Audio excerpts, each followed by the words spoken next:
नमस्कार, मैं चंद्र उपाध्याय आप सभी लोगों का बहुत बहुत स्वागत एवं अभिनंदन करता हूं आपके अपने YouTube चैनल साइकोलॉजी वाले गुरुजी में। आज के क्लास में हम BA फर्स्ट ईयर तृतीय सेमेस्टर मनोविज्ञान के जिस महत्वपूर्ण टॉपिक को कवर करने वाले हैं वह है समूह की प्रकृति क्या होता है, इसका प्रकार क्या होता है, साथ ही साथ इसका संप्रत्यय क्या होता है, इसके बारे में हम समझेंगे।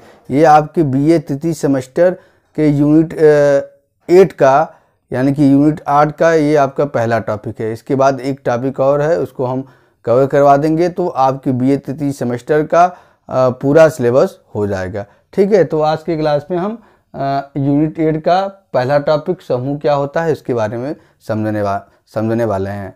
समूह के बारे में अगर हम बात करें तो समूह शब्द आपने सुना होगा। समूह, ये जो समूह का टॉपिक है वह समाजशास्त्र में भी है, वो मनोविज्ञान के सामाजिक मनोविज्ञान में भी है। तो आज हम समझेंगे कि सामाजिक मनोविज्ञान में समूह क्या होता है। ठीक है, अगर आपसे कहा जाए कि समूह किसे कहा जाएगा तो आप कहेंगे कि जहाँ पे सभी व्यक्ति एक साथ इकट्ठे हों उसे हम समूह कह देंगे।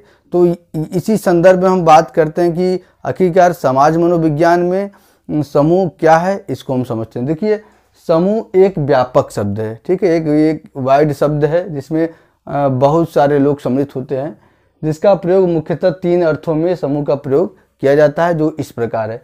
सबसे पहला है किसी उद्देश्य, कोई निश्चित उद्देश्य बनाकर जब कोई व्यक्ति एक दूसरे के नज़दीक हो जाते हैं तो इसे समूह की संज्ञा दी जाती है। ठीक है, जब कोई निश्चित लक्ष्य की पूर्ति के लिए या निश्चित लक्ष्य बनाकर उसकी पूर्ति के लिए जब एक व्यक्ति दूसरे व्यक्ति के समीप आ जाता है, नज़दीक आ जाता है या उससे जुड़ जाता है तो उसे समूह की संज्ञा दी जाती है। जैसे सड़क पर चलते व्यक्तियों का समूह।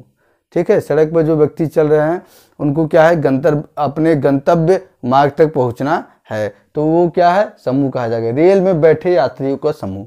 ठीक है, जैसे आपको बनारस से प्रयागराज जाना है तो सभी व्यक्तियों का क्या लक्ष्य है, प्रयागराज पहुंचना है, तो वो रेलगाड़ी में बैठते हैं, एक दूसरे के समीप आ जाते हैं तो उसे क्या, समूह की संज्ञा दी जाती है। दूसरा हम अर्थ देखते हैं, समूह का प्रयोग वर्गीकरण करने के उद्देश्य से भी किया जाता है। यानी कि वर्गीकरण क्या, एक दूसरे से अलग करने के उद्देश्य से भी किया जाता है। जैसे मिल मालिकों का समूह, ठीक, छात्रों का समूह तथा रिक्शा चालकों का समूह।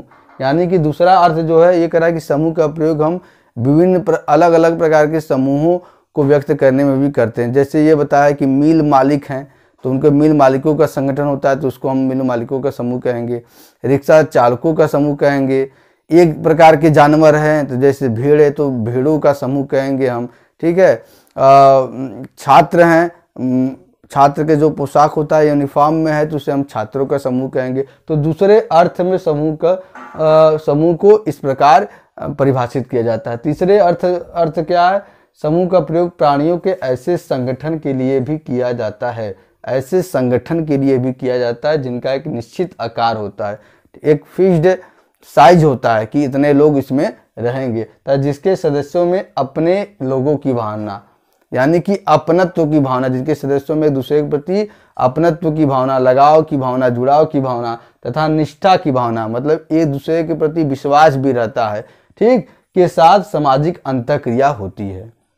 सामाजिक अंतःक्रिया करना मतलब कि 2 या 2 से अधिक व्यक्तियों का ऐसा समूह जिसके सदस्य एक दूसरे के साथ परस्पर वार्तालाप करते हैं या बातचीत करते हैं या एक दूसरे से जुड़े होते हैं, उसे हम क्या कहते हैं, सामाजिक अंतःक्रिया करते हैं। और आपके सामाजिक मनोविज्ञान में जो समूह का अर्थ लगाया जाता है या समाजशास्त्र में जो समूह का अर्थ लगाया जाता है वो तीसरा अर्थ है। ठीक, जो समूह का प्रयोग प्राणियों के ऐसे संगठन, इसमें क्या है, प्राणियों का एक संगठन बना होता है जिसका एक निश्चित आकार होता है, एक निश्चित उद्देश्य होता है और साथ ही साथ उन लोगों में अपनत्व की भावना होता है, जुड़ाव की भावना होता है तथा एक दूसरे के प्रति विश्वास होता है और वे लोग क्या करते हैं, एक दूसरे में आपस में क्या है, सामाजिक अंतःक्रिया करते हैं। ठीक है, जैसे इसमें आप ले लीजिए परिवार को ले लीजिए, ठीक है, बच्चों को समूह को ले लीजिए, उनमें क्या है, लगाव होता है, जुड़ाव होता है। ठीक है, तो जिन समूहों में या जिन व्यक्तियों में एक दूसरे के प्रति सामाजिक अंतःक्रिया होता है उसे हम समूह की संज्ञा देते हैं समूह मनोविज्ञान में। सामाजिक मनोविज्ञान में। तो एकदम सिंपल अर्थ आप समझिए कि सामाजिक मनोविज्ञान या समाज मनोविज्ञान में समूह का अर्थ क्या है। तो यही है कि प्राणियों के ऐसे संगठन को कहा जाता है जिसका एक निश्चित आकार होता है, एक निश्चित उद्देश्य होता है और जिसके सदस्यों में क्या है, अपने लोगों की भावना तथा निष्ठा की भावना के साथ सामाजिक अंतःक्रिया होता है। तो ये तो बात हुआ अर्थ का, समूह का अर्थ क्या हुआ हमने समझा। अब कुछ परिभाषाओं के माध्यम से हम समूह के अर्थ को और भी ज्यादा स्पष्ट करते हैं। पहला परिभाषा सेरिफ तथा सेरिफ 1957 का ये कहते हैं कि समूह एक सामाजिक इकाई है। इसको एक सोशल यूनिट माना है, ठीक है, इकाई है जिसमें कई व्यक्ति होते हैं, ठीक है। समूह में एक व्यक्ति को समूह नहीं कहा जाएगा, दो या दो से अधिक व्यक्तियों के जो एक दूसरे से एक निश्चित पद, ठीक, तथा भूमिका, एक निश्चित पद तथा भूमिका, हर व्यक्ति के समाज में एक अलग अलग भूमिका होती है, के आधार पर संबंधित होते हैं। जैसे पिता अपने पुत्र के साथ जुड़ा हुआ है, ठीक है, माँ है और बहन है। एक व्यक्ति क्या है, पिता है तो वो पुत्र के साथ, अपने परिवार के साथ जुड़ा हुआ है। पति है तो पत्नी के साथ जुड़ा हुआ है। और जो है ऑफिस में काम करता है, कोई उसका पद है तो वो उस हिसाब से अपने ऑफिस से जुड़ा हुआ है। तो यही कह रहा है, पद या भूमिका के आधार पर संबंधित होते हैं और जिसके ऐसे अपने मूल्य या मानदंड होते हैं जो व्यक्तिगत सदस्य के व्यवहारों, व्यक्तिगत सदस्य मतलब कि जो समूह में सदस्य होते हैं उनके व्यवहारों का नियंत्रण करते हैं, ठीक है, सदस्यों के व्यवहारों का नियंत्रण करते हैं या कम से कम समूह के होने वाले परिणामों से संबंधित व्यवहारों को नियंत्रित करते हैं।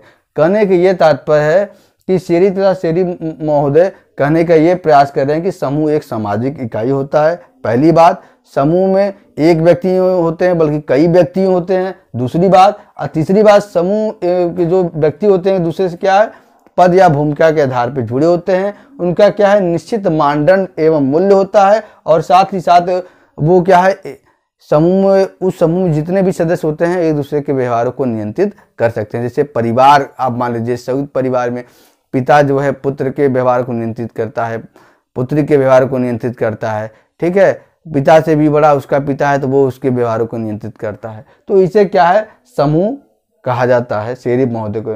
एक और परिभाषा हमने लिया है लिंडग्रेन 1969 के अनुसार। ये कहते हैं दो या दो से अधिक व्यक्तियों का एक समूह, दो या दो से अधिक व्यक्तियों का एक दूसरे के साथ कार्यात्मक संबंध में व्यस्त होने पर एक समूह का निर्माण है। ये कह रहे हैं कि समूह होने के लिए दो या दो से अधिक व्यक्ति रहेंगे तभी समूह कहेंगे। और साथ ही साथ क्या है, कार्यात्मक संबंध, उनका मतलब एक दूसरे से कार्य के आधार पर जुड़े हुए हैं, ठीक है, तो उससे क्या है, समूह का निर्माण होता है।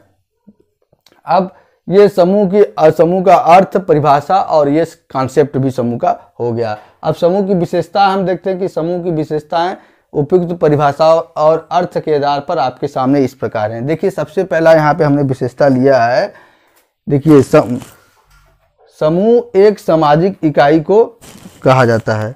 किसको कहा जाता है, समूह एक सामाजिक इकाई को कहा जाता है। समाज की इकाई क्या है, समूह है जिसमें दो या दो से अधिक व्यक्ति एक दूसरे के साथ सामाजिक अंतःक्रिया करते हैं। हमने जो जैसा कि पहले आपको बताया था कि समूह क्या है, समाज की इकाई है और समूह होने के लिए क्या है, जो सदस्य हैं एक दूसरे के प्रति सामाजिक अंतःक्रिया करते हैं, यानी कि जुड़े रहते हैं, घनिष्ठता का संबंध पाया जाता है और क्या है, वार्तालाप करते हैं, तो उसे क्या है, सामाजिक अंतःक्रिया कहते हैं। दूसरा विशेषता, समूह के सदस्यों के बीच जो अंतःक्रियाएं होती हैं वह आमने सामने, शाब्दिक, लिखित कुछ भी हो सकती है। यानी कि कहने के ये तात्पर्य कि समूह के सदस्यों के बीच जो अंतःक्रियाएं होती हैं ये जरूरी नहीं हो कि केवल वो आमने सामने की हो या शारीरिक हो, बल्कि वो क्या है, शाब्दिक हो सकती हैं, लिखित हो सकती हैं, वो कुछ भी हो सकती हैं। तीसरा क्या है, संगत या सशक्त इकाई के रूप में इसको समझा जाता है। मतलब कि समूह की एक ये विशेषता होती है कि उस समूह में जितने भी सदस्य होते हैं अपने आप को एक सशक्त इकाई के रूप में मानते हैं, मतलब अपने आप को एक दूसरे से संबंधित या जुड़े हुए मानते हैं। चौथा विशेषता है कि इस समूह का एक सामान्य लक्ष्य होता है, उसी लक्ष्य के अनुसार व्यक्ति क्या है, आगे बढ़ता है और सामान्य मानदंड भी बनाया जाता है जो उनके व्यवहारों को निर्देशित एवं नियंत्रित करता है। पांचवा है एक दूसरे पर निर्भरता। समूह के जो सदस्य होते हैं क्या है, एक दूसरे पर उनकी डिपेंडेंसी पाई जाती है, यानी कि एक दूसरे पे आश्रित या निर्भर होते हैं। यानी कि समूह के सदस्यों के जो कार्य होते हैं उससे जो परिणाम प्राप्त होता है उससे समूह का प्रत्येक सदस्य प्रभावित होता है, या किसी एक सदस्य के कोई गलत काम से जो परिणाम प्राप्त होता है उससे क्या है प्रत्येक सदस्य भी प्रभावित होता है। जैसे फुटबॉल का मैच है, इसमें क्या है सभी व्यक्ति टीम के साथ मिलकर जब जीतते हैं तो वो प्रत्येक टीम के हर मेंबर का जीत मान जाता है, या किसी एक व्यक्ति से अगर गलती से वो हार जाते हैं तो क्या है वो पूरे टीम का जो है उसमें बदनामी होता है। तो इसीलिए कहा जाता है कि एक दूसरे पर निर्भरता होती है। तो ये समूह की कुछ स्पष्ट विशेषताएं हुई। अब हम जानते हैं कि समूह के प्रकार क्या हैं, टाइप्स ऑफ ग्रुप। आपके समाज में समूह के कई प्रकार आपको देखने को मिलते हैं, जिनमें सबसे पहला जो है प्रमुख या प्रसिद्ध जो प्रकार है समूह का, प्राथमिक तथा द्वितीयक समूह, प्राइमरी एंड सेकेंडरी ग्रुप। प्राथमिक समूह वैसे समूह को कहा जाता है जिनमें आमने सामने का संबंध होता है, जिनमें घनिष्ठता पाई जाती है, जिनमें हम लोग की वी फीलिंग पाई जाती है, हम लोग की भावना पाई जाती है। ठीक है, उसे हम क्या कहते हैं प्राथमिक समूह कहते हैं। जैसे प्राथमिक और द्वितीयक समूह, द्वितीयक समूह क्या है प्राथमिक समूह का एकदम उल्टा होता है। इसे गौर समूह भी कहा जाता है। इसमें क्या है अहम की भावना या हम लोगों की भावना नहीं पाई जाती है, बल्कि इसमें क्या है स्वार्थ पूर्ति की भावना पाई जाती है। ठीक है, इसमें व्यक्ति क्या है एक दूसरे से स्वार्थ की पूर्ति के लिए जुड़ा रहता है। इसको हम जो है कुछ हेडिंग के माध्यम से आपको समझ लेते हैं, क्योंकि ये बहुत इंपॉर्टेंट है दोनों समूह के प्रकार, इसलिए इसको कुछ हेडिंग के माध्यम से दोनों को हम समझेंगे। देखिए पहला हेडिंग में रखा है सदस्यों की संख्या। प्राथमिक समूह में सदस्यों की संख्या क्या है सीमित होता है, इसलिए इसका आकार जो है छोटा होता है। ठीक है, जबकि द्वितीयक समूह में सदस्यों की संख्या क्या होता है बड़ा होता है, इसका आकार बड़ा होता है, क्योंकि वो उनमें क्या घनिष्ठता नहीं पाती है। दूसरा है उनका संबंध। प्राथमिक समूह के जो सदस्य होते हैं एक दूसरे से प्रत्यक्षता आमने सामने का संबंध होने के कारण एक दूसरे से प्रत्यक्ष रूप से जुड़े होते हैं, जबकि द्वितीय समूह के सदस्य आमने सामने का संबंध न होने के कारण उनमें क्या है अप्रत्यक्ष संबंध पाया जाता है। तीसरा सदस्यों के बीच घनिष्ठता। प्राथमिक समूह की अगर हम बात करें तो प्राथमिक समूह में आमने सामने का संबंध होने के कारण उनके सदस्य एक दूसरे से बहुत घनिष्ठ होते हैं, ना कि शारीरिक रूप से, वो मानसिक रूप से भी एक दूसरे के प्रति क्या है बहुत हद तक जुड़े होते हैं। जबकि द्वितीयक समूह की बात करें, द्वितीयक समूह के क्या होता है संख्या बड़ा होता है, उसमें व्यक्ति क्या है अपने स्वार्थ पूर्ति के लिए उससे जुड़ता है, इसलिए क्या है उनमें सदस्यों के बीच घनिष्ठता नहीं होता है। अगला क्या है विशेष प्रकार के संबंधों का अभाव। इसमें क्या होता है प्राथमिक समूह की अगर बात करें तो प्राथमिक समूह क्या है आमने संबंध होने के कारण व्यक्ति क्या है एक समान लक्ष्य होता है, उसी से व्यक्ति क्या है जुड़ा होता है, कोई उसका स्वार्थ पूर्ति उसमें नहीं होता है। जबकि द्वितीय समूह में ऐसा नहीं होता है, इसमें क्या है व्यक्ति अपने स्वार्थ की पूर्ति के लिए उस समूह से जुड़ा होता है। अगला हेडिंग है अस्थायित्व का गुण। क्या है प्राथमिक समूह में अस्थायित्व या स्थिरता का गुण पाया जाता है। इसके जो सदस्य होते हैं ये होते हैं एक दूसरे से शारीरिक और मानसिक दोनों रूप से जुड़े होते हैं। जैसे परिवार को ले लिया जाए तो परिवार क्या है इसमें जो है अस्थायित्व का गुण पाया जाता है। वही अगर हम बात कर लें द्वितीयक समूह तो द्वितीय समूह में अस्थायित्व का गुण नहीं पाया जाता है। इसमें क्या है व्यक्ति एक विशिष्ट लक्ष्य को लेकर क्या है इससे जुड़ता है, तो वो क्या है परिवर्तनशील होता रहता है। अगला हेडिंग हम बात करें सीमित अभिरुचि। ठीक है, प्राथमिक समूह की बात करें तो प्राथमिक समूह की जो आकांक्षाएं आवश्यकताएं होती हैं वो सीमित होती हैं। ठीक है, क्योंकि उनकी सदस्यों की संख्या कम होती है। जबकि द्वितीय समूह की जो है अभिरुचि या आकांक्षाएं आवश्यकताएं जो है बहुत ज़्यादा महत्वाकांक्षाएं होती हैं। ठीक है, क्योंकि उनकी सदस्यों की संख्या बहुत ज़्यादा होती है। अगला हेडिंग क्या है सांस्कृतिक पृष्ठभूमि। जब प्राथमिक समूह की अगर हम बात करें तो प्राथमिक समूह के सदस्य क्या है एक ही परिवार के होते हैं या एक ही संस्कृति के या एक ही मूल्यों एवं मानकों को मानने वाले होते हैं। ठीक है, इसलिए उनका सांस्कृतिक पृष्ठभूमि एक ही होता है। जबकि द्वितीय पृष्ठभूमि में कई अलग अलग संस्कृतियों के मानने वाले भी जो है एक हो जाते हैं अपने विशिष्ट लक्ष्य की पूर्ति के लिए। तो ये कुछ हेडिंग था जिसके आधार पर हमने प्राथमिक समूह क्या होता है द्वितीय समूह क्या होता है इसको आपको स्पष्ट किया, क्योंकि ये जो है कि बहुत इंपॉर्टेंट समूह का प्रकार है। दूसरे समूह की बात करें औपचारिक तथा अनौपचारिक, यानी कि फॉर्मल नॉन फॉर्मल। फॉर्मल जैसा कि इसके शब्द से स्पष्ट होता है कि औपचारिक समूह उस समूह को कहा जाता है जिसके सदस्य क्या है उनमें वो एक दूसरे से केवल औपचारिक रूप से जुड़े होते हैं, मतलब कि अपना जो लक्ष्य है विशिष्ट लक्ष्य की प्राप्ति के लिए उनका लक्ष्य बस उससे निकल जाए या स्वार्थ पूरा हो जाए उसके लिए व्यक्ति उससे जुड़ा होता है। तो उसे क्या कहा जाता है, औपचारिक संबंध, मतलब मात्र औपचारिकता होता है। ठीक, कहा ना जाता कि फॉर्मेलिटी, कहा जाता है कि फॉर्मेलिटी कर रहे हो, कहा जाता है ना, तो केवल फॉर्मल संबंध होता है, मतलब कि एक दूसरे से केवल वो अपने स्वार्थ की पूर्ति के लिए जुड़े होते हैं। ठीक है, औपचारिक इससे समूह। अनौपचारिक समूह क्या, औपचारिक समूह का क्या, एक अपना मानक नियम होता है जिसमें उसके और प्रत्येक व्यक्ति का अपना पद भूमिका होता है, उसी के आधार पर जुड़ा होता है। जबकि अनौपचारिक समूह में कोई मानक मानदंड नियम इत्यादि नहीं होते हैं। ठीक है, इसमें जैसे बच्चों का समूह, राष्ट्र और अपना राष्ट्र आ जाए, ठीक है, इसको क्या कहेंगे, अनौपचारिक समूह कहेंगे। अंतर समूह तथा बाह्य समूह किसे कहेंगे, अंतर समूह मतलब क्या होता है, जिसमें आंतरिक संबंधों के आधार पे